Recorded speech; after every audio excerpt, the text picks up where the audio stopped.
22 अक्टूबर 1994 में Haryana municipal corporation act 1994 पास किया था। एक्ट के सेक्शन 11 सब क्लॉज 4 के तहत बैकवर्ड क्लासेस के लिए शुरू से ही 2 सीटें रिजर्व की थी जब म्युनिसिपल कॉर्पोरेशन हरियाणा में पहली बार बने थे। हरियाणा में बैकवर्ड क्लासेस की रिजर्वेशन अर्बन लोकल बॉडीज के लिए Haryana municipal amendment act number 3 of 1994, जो मैंने अभी इससे पहले बात कर रहा था जिसके बारे में, तब से चली आ रही है। तो माननीय अध्यक्ष जी, मैं ये अमेंडमेंट इसलिए प्रपोज कर रहा हूँ क्योंकि म्युनिसिपल काउंसिल, म्युनिसिपल कमेटी के पैटर्न पे ही म्युनिसिपल कॉर्पोरेशन में भी बीसीए एवं बीसीबी की पॉपुलेशन को कुल पॉपुलेशन के प्रोपोर्शन से आधा गिना जा रहा है। मैं ये नहीं चाहता कि मुझे लगता है, जैसे मैंने आपको पहले बोला, ये हमारे बीसीए और बीसीबी के साथियों के साथ अन्याय है।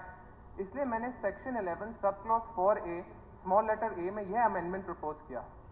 Substitute the words the same proportion to the total number of seats to be filled by direct election in that corporation B is in the total population of that corporation, in place of and by deleting the words the same proportion to the total number of seats in that corporation as 1/2 of the proportion of backward classes B population to the total population in that corporation।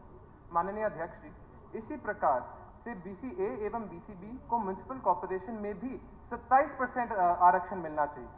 Backward classes को ये reservation ना देना उनके साथ घोर अन्याय करना है मेरे हिसाब से। इसलिए मैंने section 11 sub clause 4A small letter ए के पहले प्रोवाइजो को डिलीट करके 27% आरक्षण देने वाले नए प्रोवाइजो को अमेंडमेंट के तौर पर पेश किया है। ये प्रोवाइजो है, provided that the reservation for backward classes A and B shall never be less than 27% of the total seats to be filled by direct election in that corporation.